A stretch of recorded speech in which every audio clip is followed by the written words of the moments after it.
Let's cut through the confusion and get to the bottom of what's really happening with USMCA tariffs, because if you've been following the news lately, it's been one chaotic headline after another. First things first, let's recap the basics, for anyone who hasn't been glued to tariff news. Back in late January, President Trump signed Executive Order 14,312, slapping a 25% tariff on all imports from Canada and Mexico. The official reason? Concerns over border security, specifically tied to illegal immigration and fentanyl trafficking. That was the public justification. The tariffs were originally supposed to hit February 4th, but after some intense phone calls between Washington, Ottawa, and Mexico City, Trump agreed to delay the tariffs for 1 month, until March 4th, in exchange for some quick promises. Mexico committed to sending 10,000 troops to its northern border to crack down on smuggling, while Canada named a fentanyl czar and promised enhanced port security measures to curb illicit drug flows.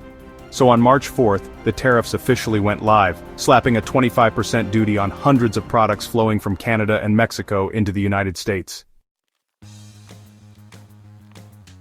That's the quick history. If you want a deep dive into that initial rollout, we've linked a video in the description called Trump's 25% Tariff Move Mexico and Canada Brace for Trade Impact.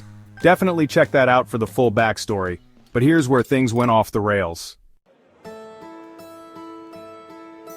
Within 48 hours of the tariffs kicking in, the backlash was fierce, and it came from all sides.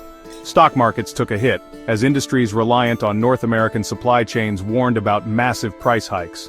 Automotive companies went into emergency mode since cars and parts crisscrossed the borders constantly. Canada announced retaliation, a 25% tariff on $30 billion worth of American exports, hitting everything from agricultural goods to household products. Mexico promised retaliation as well, with details expected within days.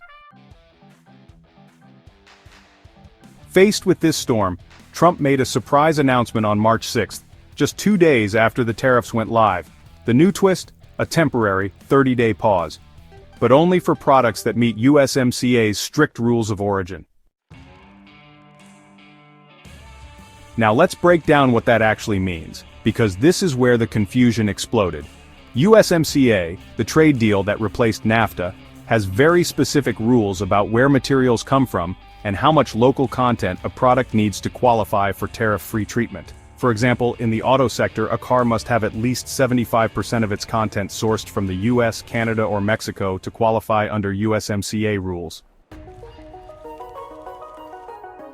So under Trump's new adjustment, if your product meets those rules, the 25% tariff is paused until April 2nd. After that, we'll see. This sounds clear on paper, but in practice, it's a mess.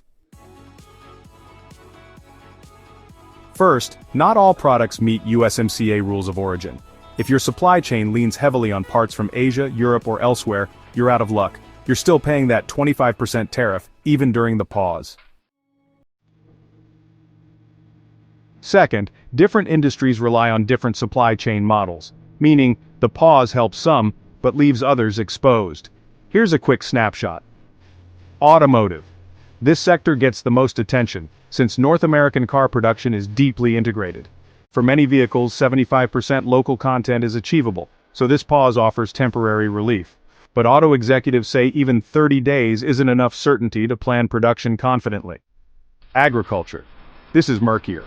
Some agricultural goods meet USMCA origin rules easily. Think crops grown and processed entirely in North America. But machinery, packaging materials, and fertilizers, not so much. Farmers remain anxious. Retail and consumer goods. Many consumer products have complex global supply chains, with components coming from China, Vietnam, or India. For these businesses, the pause is almost meaningless. They're still paying the full tariff. Energy and industrial equipment that crosses borders multiple times during production, like certain oil and gas machinery, faces mixed outcomes. If the materials are locally sourced, they qualify. If not, 25% tariffs stay in place.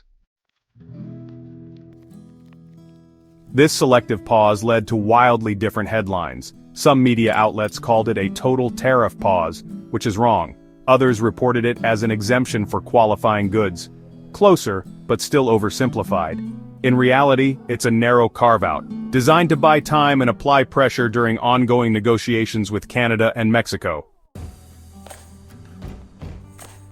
So why did Trump blink? There's no single reason, but experts point to three big factors. First, the economic fallout was immediate. When the tariffs hit, Wall Street reacted badly, major companies warned about supply chain chaos, and consumer prices were projected to spike, none of which play well in an election year. Second, pressure from U.S. manufacturers, especially in auto and agriculture, was relentless. These companies aren't just importers. They're part of integrated North American production networks, where parts and materials cross borders multiple times before a final product is made. Tariffs disrupt all of that. Third, both Canada and Mexico threatened serious retaliation. Canada's $30 billion counter-tariff package is just phase one. They've already said they could ramp up to $125 billion if necessary. Mexico's response is expected to target U.S. agriculture, a direct hit to politically sensitive states. What happens next? For the next 30 days, companies with USMCA-compliant products get a temporary breather. But after April 2nd, all bets are off. If Canada and Mexico show meaningful action on fentanyl and border security, Trump could claim victory and extend the pause, maybe even cancel the tariffs. But if talks collapse, the full 25% tariffs come back, and potentially expand to even more products. The real takeaway here? Trade policy doesn't fit in a tweet. It's complicated, messy, and driven by both economics and politics. That's why we made this video, to help you cut through the confusion and get the facts straight. If you want the full story of how this all started, remember, that earlier video explaining the original tariffs is linked in the description.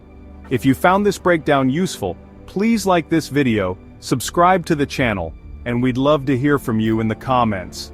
Do you think this pause is smart policy, or just kicking the can down the road? All of our sources are listed in the description as well. Transparency matters. Thanks for watching, and we'll see you in the next update.